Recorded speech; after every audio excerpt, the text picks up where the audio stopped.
It's time for Sustainable Living with Glenn Boblitz, the show that helps you be prepared to care for your family regardless of the circumstances that may come your way. Now, here's your host for today, Mark Lamb. Sustainable living made easy. On the day we're recording this, it's raining outside a little bit. Amen. So that's a good thing. What you got for us today, Glenn? We're going to go into the laboratory of gardening. Okay. Not really. We're just going to do something you probably have never heard of, though we have talked about it. Okay. It's going to be about living soils. Well, this is one component of it. It's called an IMO. Now, get ready for this. IMO, number one, is Indigenous Microorganisms. Okay. Now, if that's not science class, I don't know what is. All right, this all started from a guy named Cho. He was a Korean farmer. Okay. Went to school, learned all kinds of stuff, and a light bulb went off in his head going, we are doing this so wrong. Interesting. With chemicals when nature does it perfectly without the chemicals. Okay. So the Cho family's been doing this for probably 70 years now. Okay. And I think it started back in early 40s and 50s. All right. And you may, once you start looking up this stuff, you're going to run into the KNF. Okay. And that is just Korean natural farming. It is so in depth and so smartly done that they gave it its own acronym, you know. And the Korean natural farming is directly from the Cho family, and it has proven itself over and over again. Okay. It is morphed into restoration agriculture, regenerative agriculture, all those things you're starting to hear buzzwords now of big ag actually doing, started here.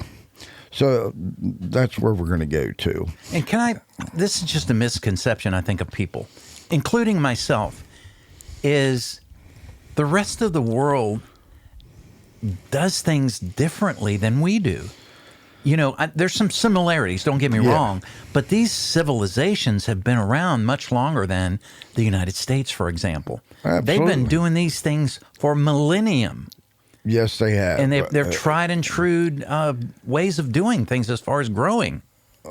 Well, they didn't have chemical fertilizers back then, and they understood the purpose of adding nutrients to the soil or adding compost to the soil. Right. Somebody said, "Wow, this pile of leaves has a lot more worms in it." And they go, what's all that fungus in there? It must be all working together. And they come back the next spring, and that pile is almost gone. And they go, okay, who ate my pile? So, it doesn't take a genius to figure out that this biological process is going on without any input from us. All right. Well, Dr. Cho, he said, I'm going to figure out what it is, because I own a microscope, and I'm going to see what's going on underneath that leaf litter. Right. So that's what he did. And he found out that there's a whole living world underneath there that they've been poisoning up until that point. Wow. Now, you can take 10-10-10 fertilizers. If that's the best you can do, okay. There is alternatives, and that's what I want to point at. You get better results doing it naturally than you do with the chemical fertilizers. Better results for you. Right. The plants will take up chemical fertilizers. That's true. The little root hairs will dig around in there and say, okay, I can use this because it's small enough for me to uptake in my root system. Well, in the natural world, the biology in that ground, those microorganisms already do that. They break down rocks, they break down pebbles and all that kind of stuff down into the basic colloidal, meaning passing through a cellular membrane. That's darn small. Right. And feed it to the plant. Now, really, Glenn, you got bugs feeding plants. Yes. Isn't that something? Yeah. You can have funguses, the endomycorrhizals, that hairy-looking white stuff you see under the bark of a rotten tree. Those are all funguses. Okay. So all these guys have made a symbiotic relationship. In other words, they get along with one another. They trade back, and they have a barter system set up. Isn't that something? That's unbelievable. So all these microbes break down particles into their elemental form and feed them to everybody else. And in return, they get a big sugar rush from the plant. And you go, okay, I get it now. You know, they're handing out chocolate bars down there. So if you can understand that, you can understand that you're getting better nutrients out of the soil because these things are bringing it up. Worms bring up nutrients from 3 feet down that would be unavailable to most plants. So that's what you see. If you've ever seen like an orchard that has not been mowed and sprayed, which is rare these days, but you'll see this big flush of dandelions. Now, what's happening with that? It is the plant bringing up calcium because there is a lack of calcium on the surface. So the plant comes up, it pulls all this calcium to the top, dies off. When the top surface, the topsoil becomes flooded with calcium, they die off. So if your yard has lots of dandelions in it and you're trying to poison them with something, you're not fixing the problem. You're Band-Aiding it. Because a dandelion's coming back. Right. Because it knows its job. Right. Isn't that amazing? Yeah. So when in a natural process, all these flush of dandelions in your yard, when they eventually go through their life cycle and die off, that taproot that's down 2 feet rots away. Now, how'd it rot away? Because the microbes come in and ate it and brought it back up to the tops for other plants. Hey, I'm seeing a method here. Right. Not only that, now there's a tube into the ground where the root used to be. Right. Guess where the rainwater now goes? We talked about that just a couple weeks ago. Yeah, right down the drainage system. So there is this perfect design going on if we don't interrupt it. Okay. Now, can you multiply all those good effects? You absolutely can. And that's where this IMO comes in. IMO number 1, indigenous microorganisms. They're out there. They may be starving to death and waiting for some food, but they're out there. So where can you get these things? Well, out in the woods, if you rake back the leaves, you'll start seeing that biological process. You'll see leaves that have no matter between the veins. You've looked at everybody's looked at a leaf. Yeah. And you see those heavy veins in it. Right. Well, you find this one leaf, it has nothing in between the veins. It's been stripped. Guess who did that? Some little microbe and his family. Because they said, well, there is some minerals in here that the tree pulled up years ago, dropped the leaf, and thank you for the sugar that's in it. Right. There's sugar in that leaf. So they ate it. Now, the next microbe batch that comes through, they take over the heavy stuff. Little larger microbes or fungi, they all have a job. They all know their job if you don't interrupt it. So how do we reproduce that? So you can go gather that. In fact, in the past 5 years, you can actually buy a bag of those microbes. Oh. It ain't cheap. Right. But you can buy a bag of those and inoculate your ground. Okay. Now, there's got to be something for them to eat there. So this principle I'm talking about, creating an IMO, fertilizer, is to give them what they want. Give them that sugar, that starch. And the way that most people are doing it is using brown rice and water. You put that in a little pan, swirl it around, and get it to absorb that water. You're going to make that rice soft, about a 1-to-1 ratio, a cup of rice, a cup of water. Then cook it for about 20 to 30 minutes. Now, I'm not talking about instant rice. I'm talking about just regular rice. It's going to be a little harder than you would eat. You would probably cook it 40 minutes if you were going to eat it. But what you want to do is keep it maintained, its integrity, so you can use it. You don't want it to be a mush.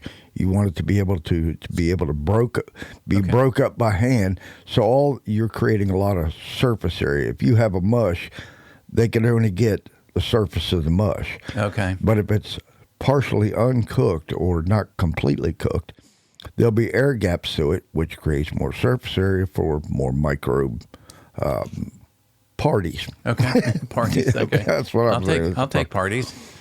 All right, so you're going to take this rice and you're going to construct a little wooden box with either slats in it or holes in it. It just needs to be still exposed to the air, or be able to have these microbes come in, because these bacteria are in the air. They're on leaf surfaces, but they're super concentrated in the ground, in the forest, where everything is working as it should. Man hadn't got into the woods and messed it up. Right. So you look at all these trees and you go, okay, how are they getting all these nutrients to create these giant plants called trees? Well, it's the microbes. So you find the biggest tree around and you start digging around in there, you're going to find those. That's where you want to place this box. Okay. Now, it's not just a wood box, a little homemade box you keep screws in. It needs air gaps. Then the top of the box, you don't want to create a solid lid, because you want the bacteria to be able, and microbes to crawl in, is to put a piece of muslin cloth, cotton cloth, anything that has holes in the fabric. Now, I don't mean pencil size holes. I mean a loose weave cloth. Then I would suggest you putting a piece of screen over top of it, hardware cloth, 1/8 inch, and that's to keep the mice out and keep the larger bugs out.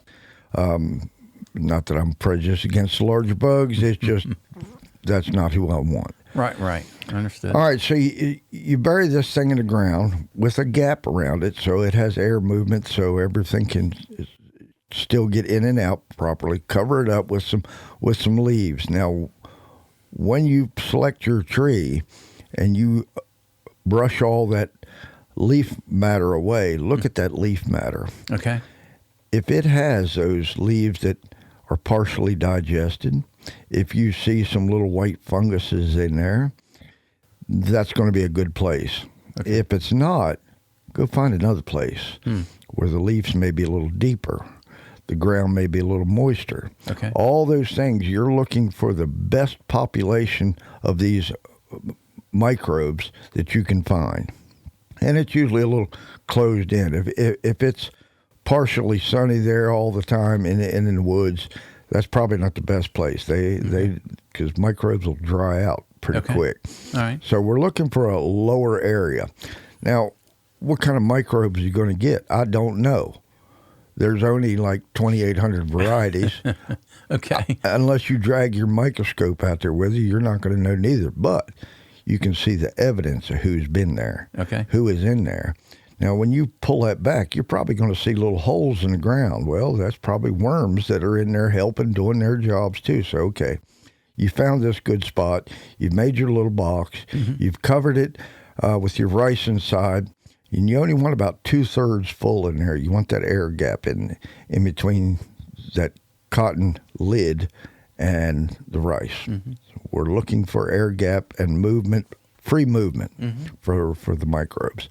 And you may get a worm in there because he likes it too. Right. It's going to change color.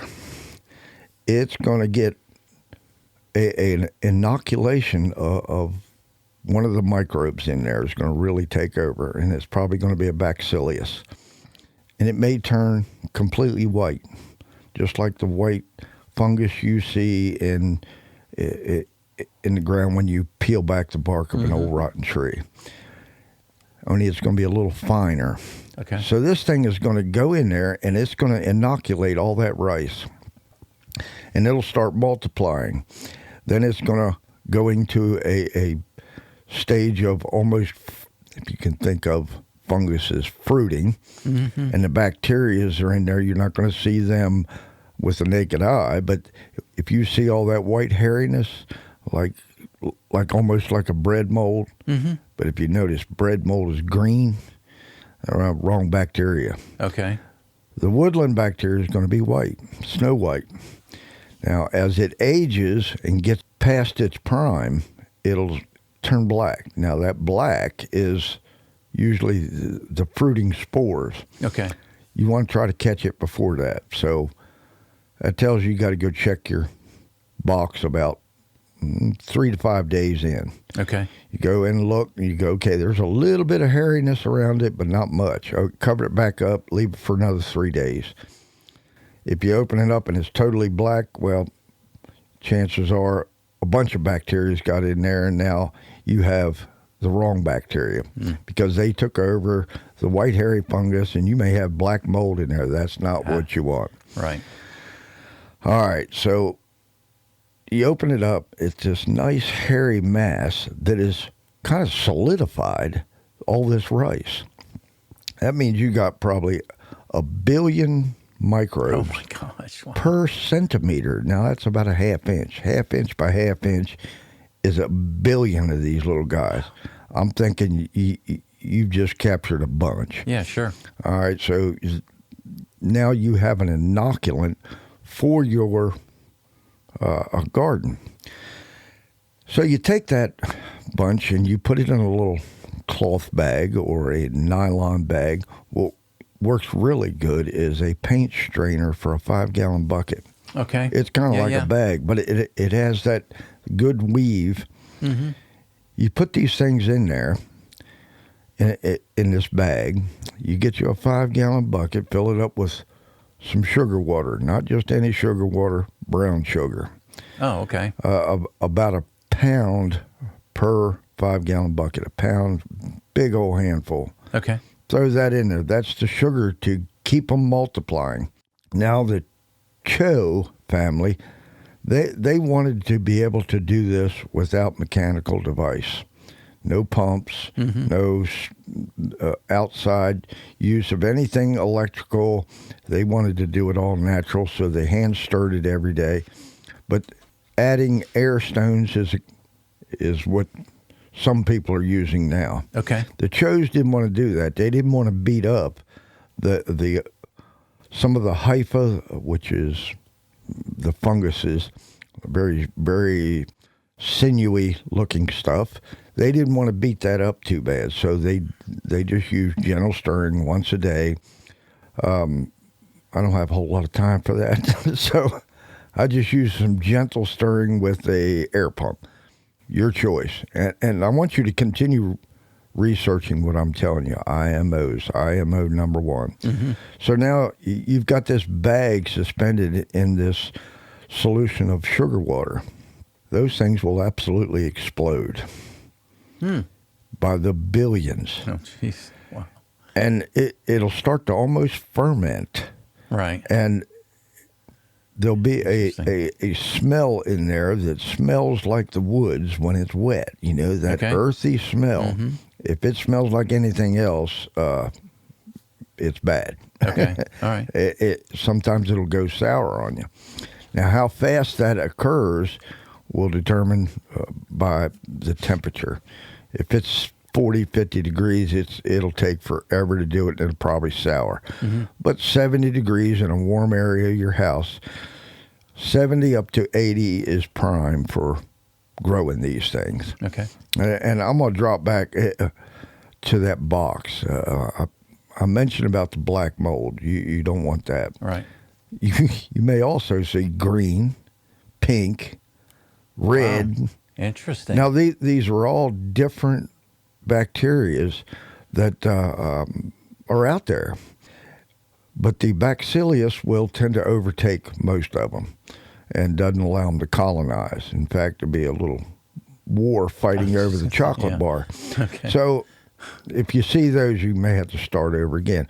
But don't worry about it, the rice. What do you do with it? Just throw it back out to the woods. The woods likes sugar. Sure. So back to our little bucket. Now, you've been running it for several days, and you notice a little bit of foam on top of it. Okay, that means that there is biological activity happening so much that they're outgassing. I don't want to say they're passing gas, but right. That's what they're doing. Right, they're emitting something. For sure. I've had people admit that too, but that's a different story. So this foam will form. If you see this entire surface of that bucket covered in foam, yeah, that's your day. Now, these things don't live forever because they will use up that sugar water very quickly. Okay. So if you wait past that, they're starting to degrade. They're starting to go into a spore state. Okay. In which they give up their life and put out the little spores, and that's the end of them. Interesting. So when you see that foamy layer covering the whole surface of the bucket, you have about 24 hours to put it somewhere. So you can see this is just a over and over again of making this bucket. But you can dilute that down 10 to 1. So if you got a 5-gallon bucket, you just made enough for 55 gallons of inoculant for your garden. Well, most people's garden would handle that. Right. And you can put this, if you got to filter if you're going to spray it, but you can put it in a garden sprayer that's had no other chemical in it. You don't want to kill what you just brought into existence. You can spray it on the surface of the leaves, the underside of the leaves. These bacteria will grow and help the leaf surface. They keep things clean. They're excellent at creating a good environment for plants in themselves. Okay. Most people will just put them right along the base of the plant and then water afterwards. So you drive all those little microbes down deep to the root system, and that's where you're going to go. Most new garden plantings are only going to be down about 2 inches anyway. Okay. So a little extra water behind it, driving them down, and you've just inoculated your garden. And you will see immediate results. From 3 to 5 days, you will see the plants green up. Interesting. Because once they get down there, they no longer have the sugar that you were feeding them. So they go, wow, there's a new root system right here that's sending down a chemical message saying that they need some mineral. Now, how they're talking to each other and the language they use, I have no idea, but I know it's a chemical message. Mm-hmm. They understand it. And they go, oh, my broccoli here says it wants potassium and calcium. Right. I'm going to go look for some. Right there it is. Yeah. I'm going to go bring it over, break it down, and send it up. And he's going to send me down that sugar I crave. And all of a sudden, the plant says, wow, that was a big dose of calcium. That was a big dose of potassium. Now I can put out the next set of leaves, the next piece of fruit, because I have a good supply. So that symbiotic relationship has just gotten stronger and larger, and the food web underground is working properly. The food web on top of the ground is working properly, and now you are going to go harvest all the benefit from it. When you cut that piece of broccoli off, it's going to taste different than the broccoli you get from the store, because there's all kinds of nutrients in there, micronutrients that you didn't know created taste. Taste is nutrients. Right. If you're not getting much taste out of that tomato on your sandwich, there's a reason. Right. No nutrition. No taste, no nutrition. So they try to hide it with spices and such. Right. All of a sudden, your garden's going to taste different. Green beans, I noticed in our green beans, the first time I did this, I went, wow, that is an intense flavor in a green bean. So nature has set this up to work properly. Now, that nutrition not only works for you, it works for the plant. Extra calcium in a plant makes it more bug resistant because it strengthens the cell walls. Now, a bug coming up to it goes, wow, this is the toughest surface I've ever had to try to chew through. I believe I'll go next door to the guy next door whose plants are really weak and pale and thin and easy to eat. And that's what happens. So you'll have far less pests just because of one calcium that is strengthened your plants and made your neighbors weak for the lack of calcium because he doesn't have the microbes. He's dumping 10-10-10 fertilizer. Right. You're putting IMOs and compost and all the good stuff that nature tells you to do, and it's all usable for everyone concerned. You know, this is that circle of life, like the little cartoon things. I'm telling you, this is how you should be doing this. Now, Big Ag does not like this at all. Absolutely. I could see that problem. But guess what? The farmer's going, screw you. True. I'm going to start doing this. I don't have to put out as much fertilizer. Or I don't have to put out any. Now, for a farmer that's growing hundreds of acres, it's going to be difficult because to get that population of microbes in living soil up to a sustainable level where it takes care of itself is a whole different practice. In other words, not much tilling, don't disturb the soil near as much. That's where these grain drills, have you ever heard of a grain drill? Rather than to plow the soil, disc it all up and make this fine powder that you're going to plant in, you just take the last year's crop and mow it down. Okay. Now, what would happen if you mow down a bunch of plants that you planted from the previous year? Remember all the microbes in the woods and the little rotted leaves? Right. All them microbes go, chow time. And they will take that corn fodder or bean fodder from the last year's plant and actually use that as food. Okay. Once they eat it, they spit it out in the form of compost and nutrients. So you got this. So it's like micro chicken feed. Yeah, it's returning it back to the chicken soil. feed, but chicken waste, I mean. So you're recycling what you have. Then this grain drill comes through, and it just creates a little slot. It uses a cutting disc, that cuts a little half-inch slot, opens up just long enough for the little mechanism to drop one seed down in there. Bloop, and there went the corn seed. There's a wheel in behind that closes the slot right back up. So it's like you going down there, bending over, punching a seed in the soil, closing it back up, tamping it with your foot. Same principle, only on a mega scale. So the farmer all of a sudden says, I need to test my soils. Hey, I don't need as much nitrogen as I usually have because the previous crop was turned back into the soil. The beans, they picked the beans, but all the leaves and stems and that has full of nitrogen is back into the soil.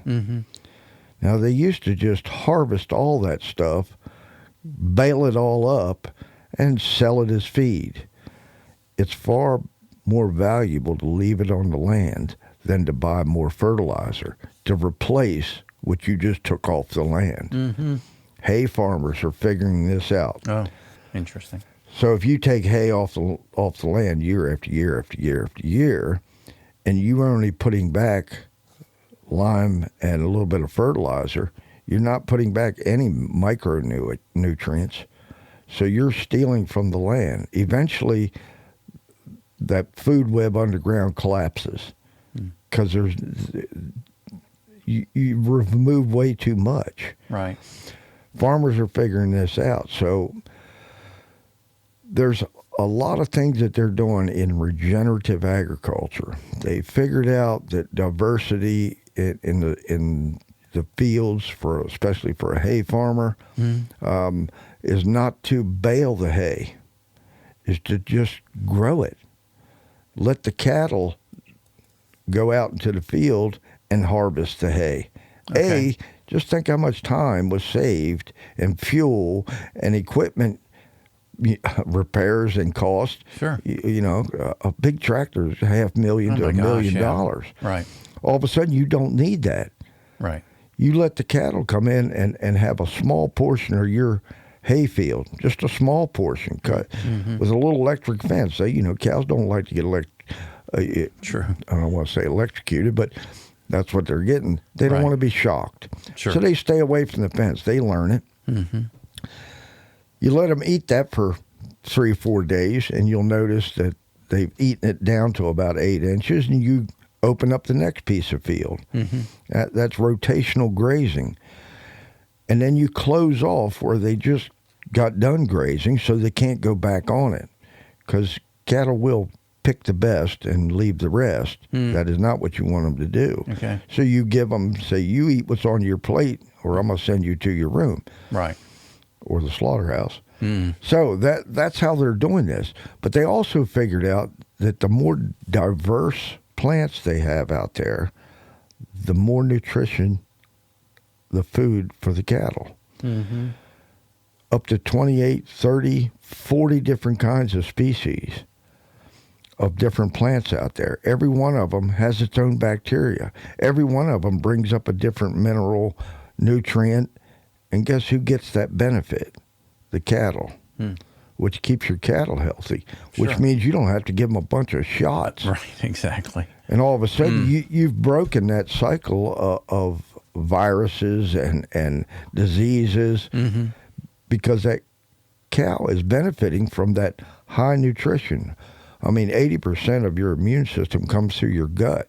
It's the Right. same way True. with the cow. So if your cow is getting all these nutrients that its body absolutely needs, it can fight its own battles Right. internally. Yeah. So you can see how good that is. So that's the benefit of this IMO.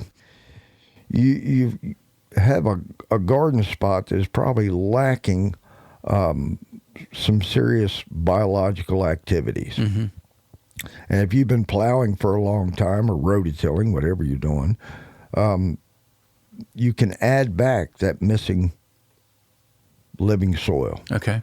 or living biology. They call it a biosphere. There's all kinds of cool names. I've heard that term. There's all kinds of cool names to it. I don't give a darn what you call it. Right. It's just the good bugs, you know? Right. And there, I'm privileged enough that I have a microscope that just because I was curious as a kid, Yeah, I I loved remember you them, and talked about that, it's just so cool.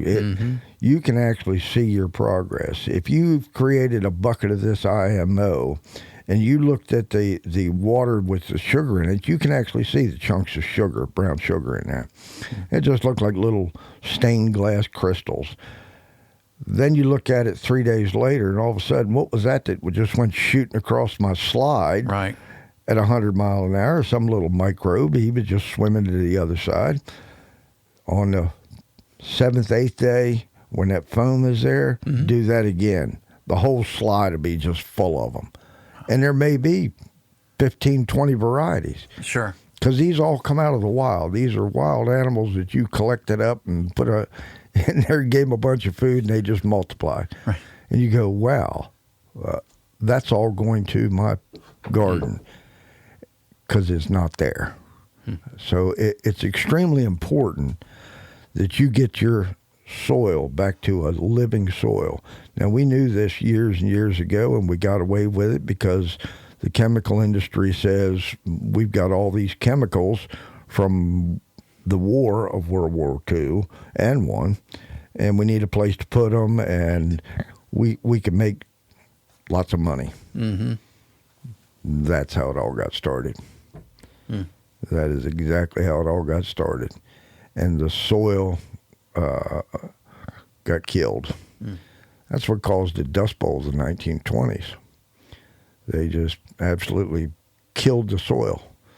And the soil collapsed. It was no longer productive. And the topsoil washed away. There's just certain elements that hold the soil together.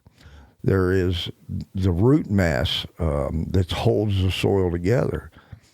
There's the fungus that glues things together. All of that got wiped out by chemicals. Mm-hmm. Though you killed one bug on your bean patch, you killed 10,000 of them below the bean patch that was doing their job. Mm-hmm. So that's what this is about. It's learning about that underground world that you can fix. And there's really no need to buy fertilizer. The fertilizer is all around you because you can make this other stuff called IMO2. And that's where we'll go for the second half of this. Okay. Sounds good, Glenn. All right. Thank you, sir. If they have any questions or they have a topic of choice they'd like you to cover, what's the best way to get a hold of you? Sustainable Living Made Easy by Glenn Boblets. Get on. It's on Facebook. Just shoot me a message. If you need a link to one of these videos that are out there, and there's hundreds of videos now, which just makes me happy because 5 years ago you had to dig for it. Right. Now it's everywhere. Mm-hmm. No excuse. Yeah. If you don't get everything I'm saying, go watch 2 or 3 of these videos. Mm-hmm. Make your own analysis and judgment. Figure out what works for you. Right. Whether it's a garden patch or a 100-acre field. Mm-hmm. That goes for you two farmers. This regenerative agriculture will take that monkey off your back of 20% of your profits going out the door when it's unnecessary. Because you can grow your own fertilizer. There we go. Thank you, sir. Join us again next week for Sustainable Living with Glenn Boblets, helping you be prepared and not scared. This podcast drops every Friday anywhere you get your podcast.